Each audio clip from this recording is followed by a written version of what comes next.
Halo, Ibu dan Bapak Guru, salam sehat dan bahagia. Pada video sebelumnya, Ibu dan Bapak telah mendengarkan informasi tentang pengadaan buku-buku non-teks di sekolah.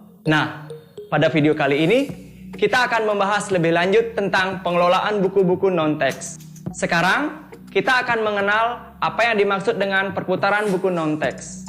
Mengapa kita perlu melakukan perputaran buku non-teks, dan bagaimana proses perputaran itu sendiri.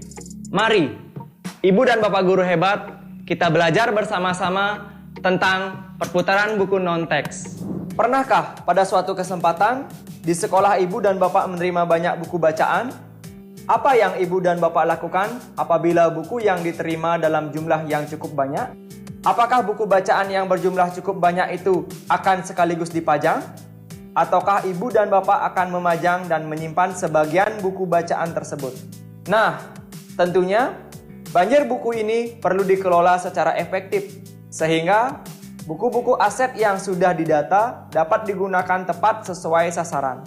Perputaran buku non-teks dilakukan dengan cara memajang sebagian buku di mana buku-buku tersebut siap untuk digunakan, dibaca, dan sekaligus dipinjam dan kemudian dikembalikan lagi oleh peserta didik. Nah, apa yang akan dilakukan dengan buku-buku yang tidak terpajang di rak pajangan? Buku-buku ini akan disimpan sebagai deposit buku dan akan dikeluarkan setelah jangka waktu tertentu untuk menggantikan buku-buku yang ada di rak pajangan. Proses ini akan terus berulang selama buku tersebut menarik perhatian peserta didik, baik perempuan maupun laki-laki.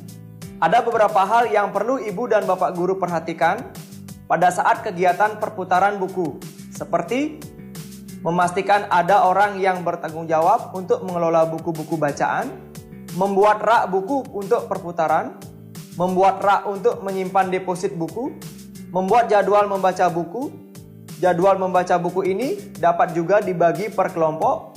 Dengan berkelompok bisa didata buku yang telah dibaca kelompok A dan buku yang dibaca oleh kelompok B dan seterusnya. Membuat aturan perawatan, membuat aturan kapan buku yang disimpan akan dipajang, membuat dan menyimpan buku catatan peminjaman. Nah, Ibu dan Bapak telah melihat hal-hal yang perlu diperhatikan ketika melakukan perputaran buku-buku non-teks. Mengingat seringnya buku-buku tersebut digunakan dan berpindah tangan, besar kemungkinan buku-buku akan mengalami kerusakan.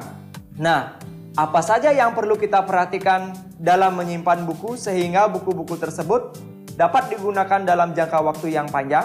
Sebagai contoh kebijakan, Ibu dan Bapak dapat memajang misalnya 70% buku dan menyimpan 30% sisanya. Buku yang dipajang dapat diganti dengan buku-buku baru, misalnya dalam kurun waktu 8-10 bulan atau lebih. Untuk buku-buku yang akan dipajang, tempat buku yang akan digunakan adalah rak, sebisa mungkin adalah rak yang terbuka. Rak ini nantinya akan ditempatkan di ruang kelas atau gedung perpustakaan. Buku-buku yang dipajang di rak pajangan dapat disesuaikan dengan tema-tema pengajaran yang sedang diajarkan sehingga akan lebih menarik minat peserta didik. Sedangkan untuk buku-buku yang belum terpajang atau buku-buku deposit, tempat buku yang digunakan adalah rak yang berbeda dari rak pajangan. Bentuk rak dapat disesuaikan dengan kondisi di sekolah Ibu dan Bapak, asalkan rak tempat penyimpanan buku deposit tepat guna. Ibu dan Bapak juga perlu memastikan agar rak penyimpanan ditempatkan di tempat yang aman, sehingga terbebas dari serangga ataupun banjir. Bagaimana, Ibu dan Bapak? Tidak susah bukan untuk melakukan perputaran buku-buku non-teks yang ada di sekolah? Selamat mencoba, Ibu dan Bapak Guru hebat!